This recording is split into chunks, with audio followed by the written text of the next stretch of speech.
You need to make 80% more to go from 59 to 106,000 to afford a home. That's crazy. That's so crazy. Beyond all that, nobody's salary is going up 81% in the last 4 years. Nobody. I don't care what industry you're in. Home foreclosures are soaring nationwide, and they're rising the fastest in these 5 states. Is your state one of them? Let me know in the comments as we go through, right? Home foreclosures again rose in February as Americans continue to grapple with an ongoing cost of living crisis. It never ends. Every time we turn around, something seems to cost more. I know I'm up for renewal on my auto and home insurance real soon, and I'm not looking forward to that because we all know that that's going to be outlandishly more expensive. Okay, so according to a new report published by this real estate data provider, 32,000 properties in February had foreclosure filings. That is an 8% increase from the year prior, although it's down from the previous month. It is this uptick in foreclosure activity hints at shifting dynamics with the housing market.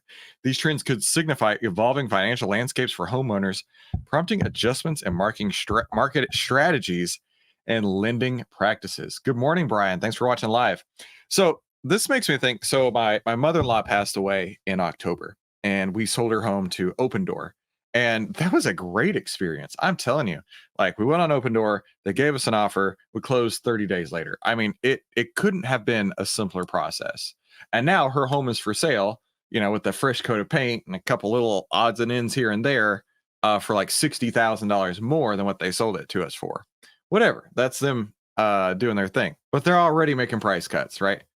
They Open Door are already looking at this market like, maybe this wasn't as easy to sell homes in this market as we thought it was going to be. Pretty easy to buy homes when people got to move them.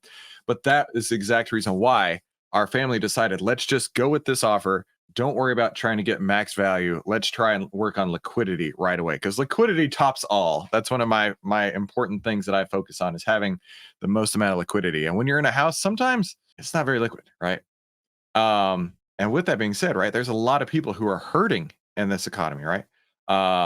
Let's see. Lenders repossessed 3,400 properties in February, which is absolutely crazy. The biggest declines, though, took place in Georgia, where foreclosures actually fell 52%, and New York with a decline of 41%. So there's a little bit of good news here. Foreclosures still surged in other states, like South Carolina surged 51%, Missouri 50%, Pennsylvania 46%. Texas only 7%, Indiana 0.8%. Although foreclosures are rising, they remain well below the levels recorded during the 2008 financial crisis. For now, right? For now. Housing affordability is at its worst it's been in decades, thanks to a spike in home prices and mortgage rates. And combine the two, I've helped push the typical salary required for home ownership. Okay, I saw this stat the other day and it blew my mind. The typical home ownership 4 years ago, you only needed $59,000 in salary to get it. 4 years ago. So 2020, like early 2020, you only needed $59,000. That's it. And now the typical salary required is $106,500. Yeah, you can tell me inflation's coming down, but you can't tell me when it costs 61% more to buy a house on your salary. No, it's not 61% more. That's not right. What is that? There is clearly an error here. So 106.5 minus 59 divided by 59. That's, did I do that right? Yeah, 80% more. You need to make 80% more to go from 59 to 106,000 to afford a home. That's crazy. That's so crazy. And beyond all that, nobody's salary is going up 81% in the last 4 years. Nobody. I don't care what industry you're in, unless like you've completely shifted your entire life. Nobody's making 80% more today than they were 4 years ago. Yet home ownership is costing you 80% more. It's crazy. Absolutely crazy. The average rate is now 6.74%, whereas it got as low as 3%. Like my house is 3 5/8, so a little bit over 3%. So where are the top states? Hang on a second. This page just reloaded. Well, foreclosures are soaring nationwide. These states rising the fastest. Did we already say what they were? Hang on a second. This article is not well written. I guess it must be this, right? Yeah, I thought it was going to be like a list. Brian says, you can now double the money. That's what I'm talking about. Jamie Dimon is. Yep. Okay, it must have been these states, right? South Carolina, 51%, Missouri, 50%, Pennsylvania, 46%, Texas, 7%, and Indiana, 0.8. Yeah. So we got a lot of pain out there with home foreclosures for a lot of people. And that made me think of some bank stocks, right? So I want to look at Bank of America. Brian in the chat actually alerted us this morning to a sell signal that Brian, Georgia was one that we said. Yeah.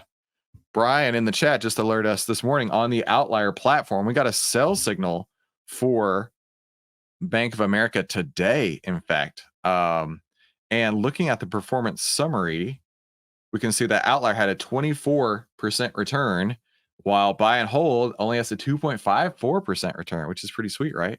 So definitely check out Outlier. Oh, actually, head over to outlierdeal.com while you can. We're in the last couple of weeks of getting this incredibly huge deal. This is like basically like a 99% off deal because it's a lifetime deal.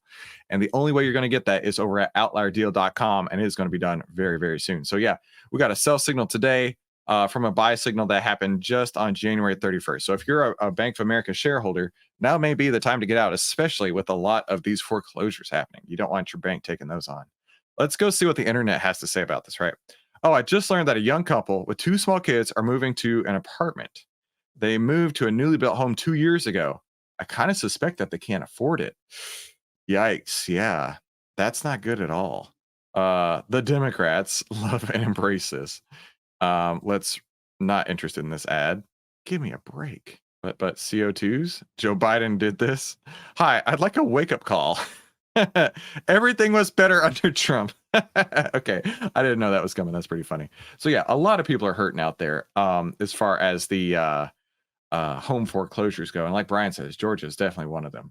Hey, do me a favor. Up above, there's going to be 2 videos from YouTube. YouTube thinks that you're going to love watching more. So click one of those to watch more, and I'll see you on the next episode. Talk soon.